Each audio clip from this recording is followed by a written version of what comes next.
Resident Evil 6. Hello there, Seraphim17 once again, introducing you to my Resident Evil 6 professional difficulty video walkthrough. This is the final section to Chapter 2 in Leon's campaign, and we are currently making our way further, deeper into the underground so that we can finish off this ugly as hell, slimy boss, and then continue on to the third section. So be very careful as you make your way down here, because I randomly got downed by falling debris because I think I did it a little bit too fast. And I was really confused as to what did it, because it didn't do it the second time around. So just be careful. And if you see any of the ghouls that have lanterns, they will set themselves on fire and their friends, so use that to your advantage. This is the part where I got downed. I think it was from that, but for some reason I took damage. I'm not too sure. Can you remember that? I can remember you falling down and not knowing why. Yeah, when I suddenly just died on this moment.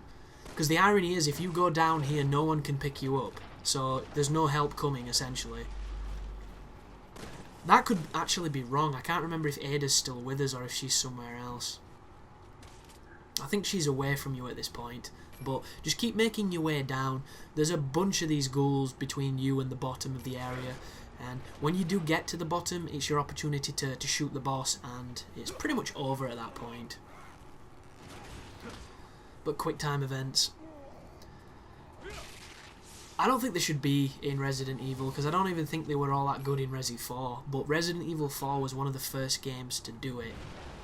The only games before that I really remember that really did anything along those lines was Shenmue. Have you heard of that one? No.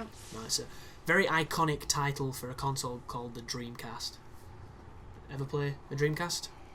No. No? My first ever console was a PS3, so... Like a boss. Hey, there's a lot of people like that. And not that we ever bought it for a console, it was just cheap with the TV we got, so my dad was like, yeah. Blu-ray player. Glorified DVD player, that's all we use it for. Pretty much. A lot of people use it for that, though, because I think Sony... I think it's a pro as well as a con, because they didn't say it was a console, they said it was a media center. So, you know, because it's like PR slang for we're all these things but none of these things. So instead of it just being something to play games, it was looked at as something that all the family could get around. It was, you could lose yourself for hours with CDs, with VHS, with Pac-Man video game. In our living room, we've got my dad's iPod dock and a CD player, and yet if he wants to put a CD on, he'll play it through the PS3 and through the TV, because he's downloaded all his CDs onto it. Oh wow! And So all his just photographs. install them all on just in Oh. case he needs them. Which everybody does that. Everybody has that little nerdy No, we have got a moment. few games which my dad plays the first level of and gets really cross, and then I do a little bit and take him a bit further, and then he carries on. He liked that band of Brothers in Arms game, didn't he? Hell's Highway, because he was shooting that sheep at start on that farm. He spent hours, I bet, shooting sheep on that game. Yeah, It's if ridiculous. anybody's played the start of that game or the demo, before you move into the first village to shoot any of the Nazis, there's a farm filled with farm animals. And yeah, hours of fun for your dad, which is just amazing.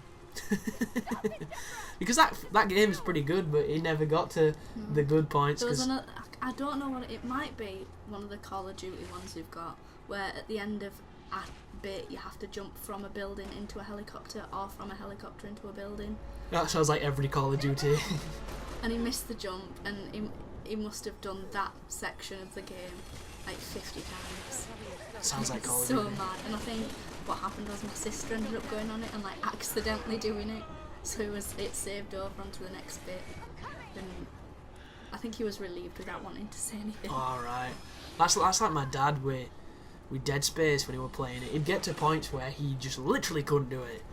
Couldn't do it. Can't do it. It's too hard. It's too hard. Every time. Does your dad have this? My dad tends to have this thing where he will fail at it, and then the next time do it the exact same way, and then fail again, and then and it takes So him he- like so he 10 doesn't times. learn. No, he keeps doing it the same, and I'm like, well, maybe if you try going around that side, or jumping sooner, or jumping later, and he's like, what is No, that? my dad doesn't try to push the square into the circle hole, even though it's not going. But what he does do is it takes him a long time to figure out some things that perhaps if he'd been playing games, more reliably, had come quicker to him. As I get owned by the That was so funny. stupid things. Because I think that's the thing, because I've seen you play a lot, and I know certain game mechanics. When my dad's doing something wrong, I know that he should be doing it a certain way, because that's how games make you do it. You see through and he's the only game. really ever PC gamed, and obviously some mechanics are a little bit different, so... Well, there's an innocence to that because he sees the game. He doesn't see the cogs and the things that are moving what it wants you Well, to it's like do. me kicking John's ass in first year when he put Dead Space on, and I started... He died the first, minute. Oh. And I'd only ever seen you play. I don't think I'd ever played it with you. No, But no, you I never knew touched that you it. shot the limbs off first, and Yep, and you knew that you stamped boxes, which is why he never had any ammo, because he didn't stamp the boxes. see, I would consider that, because you can tell when something stands out It's- from the background, it's that glowing. it's interactive. I want to say they glow on Dead Space. They don't do, they pulse at you, they're like, Yeah, please and stamp on You me. didn't know that you had to stamp on them or shoot them, and then they would give you stuff. So I took him past the first level of Dead Space, and he'd had it 6 months, and he'd not completed the first level. And it was on easy, wasn't it? You started on easy. Yeah.